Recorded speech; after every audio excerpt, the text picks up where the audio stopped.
Welcome to special drive. నేను సిరిసాగర్. కవిత రాజకీయ వ్యూహాలపై political circles లో చర్చ జరుగుతోంది. ఆమె పోరాటం ఎవరిపై? అధికార పార్టీపై కవిత పోరాటం సాగిస్తుందా? ప్రతిపక్షాన్ని టార్గెట్ గా చేసుకుని కవిత పొలిటికల్ గేమ్ స్టార్ట్ చేసిందా?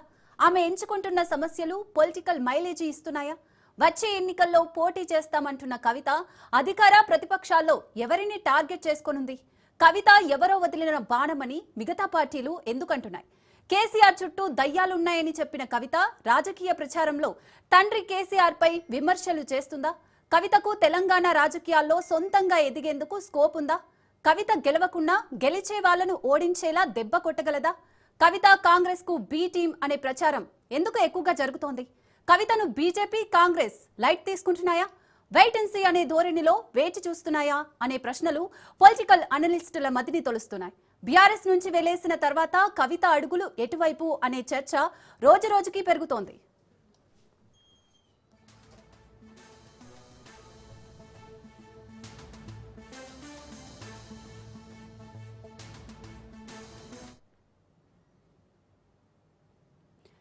కవిత అడుగులు ఎటువైపు డిస్కస్ చేద్దాం. మాతో పాటు మా ఇన్పుట్ ఎడిటర్ శ్రీకాంత్ సిద్ధంగా ఉన్నారు.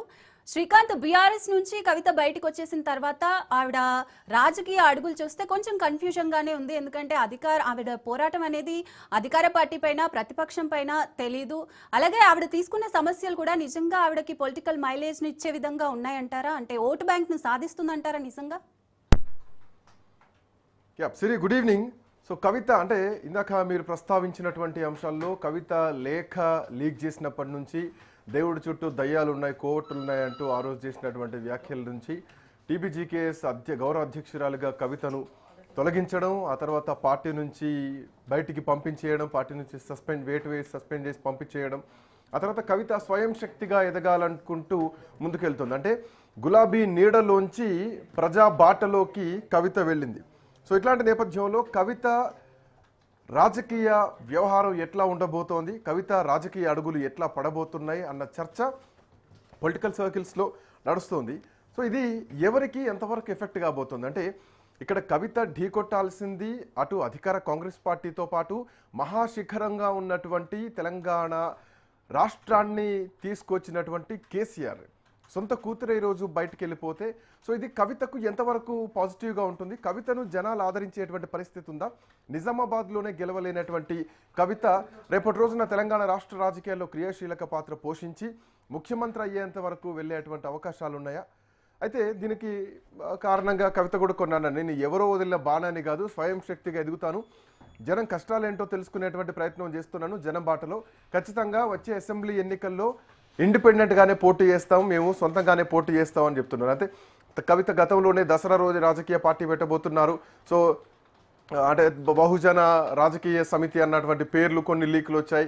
లేదు జాగృతి పేరు మీదనే పార్టీ పెట్టబోతోంది అన్నటువంటి వార్తలు కూడా కొన్ని వచ్చాయి. బట్ ఇప్పటివరకు పార్టీకి సంబంధించి కొంతమంది మేధావుల్ని కలిసి ప్రజలతో మమేకమైన తర్వాత నేను పార్టీకి సంబంధించిన నిర్ణయం తీసుకుంటాను. కానీ మరి ఏదేమైనా కానీ కవిత చేస్తున్నటువంటి కమెంట్స్ కానీ బీసీ రిజర్వేషన్లకు సంబంధించి కవిత యాక్సెప్ట్ చేసింది.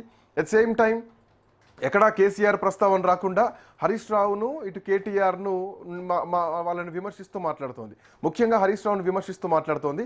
రామన్న పట్టించుకోలేదు, ఆ రోజు నిండు తెలంగాణ భవన్లో అంతమంది మధ్యలో నేను కన్నీరు పెట్టుకున్నా కానీ నన్ను పట్టించుకునేటువంటి నాదురే లేదు, పార్టీలో నన్ను వదిలేశారు. ఈవెన్ ఆ రోజు నిజామాబాద్లో ఓటమి పాలు కావడానికి కూడా బీఆర్ఎస్ పార్టీ నన్ను అంటే ఓడిస్తున్నారని చెప్పినా పట్టించుకోలే, కన్నీళ్లు తీసుకున్నా పట్టించుకోలేదు అని కవిత చాలా సందర్భాల్లో చేయడం అనేది. అయితే ఇప్పుడున్నటువంటి పరిస్థితుల్లో కవిత చేస్తున్నటువంటి కామెంట్ అధికార పార్టీ రేవంత్ రెడ్డిని ఇబ్బంది పెట్టబోతున్నాయా, లేదంటే ఇది బీఆర్ఎస్ పార్టీకి ఏమైనా ఎఫెక్ట్ కాబోతున్నాయా, లేదంటే ఇద్దరు తోబుట్టువుల మధ్య ఒక యుద్ధంలాగా మారేటువంటి అవకాశం ఉందా, లేదంటే ఫైనల్గా మళ్ళీ కాంప్రమైజ్ అయిపోతారు, ఎందుకంటే కేసీఆర్ బయటకు వచ్చారు కాబట్టి ఏమైనా జరగవచ్చు, ఎట్లయినా జరగచ్చు. బట్ కవితకు అంత శక్తి సామర్థ్యాలు ఉన్నాయా? తెలంగాణ రాజకీయాల్లో ఒక శిఖరంలా ఎదిగేటువంటి పరిస్థితి కవితకు ఉందా అన్నదే ప్రధానమైనటువంటి చర్చ.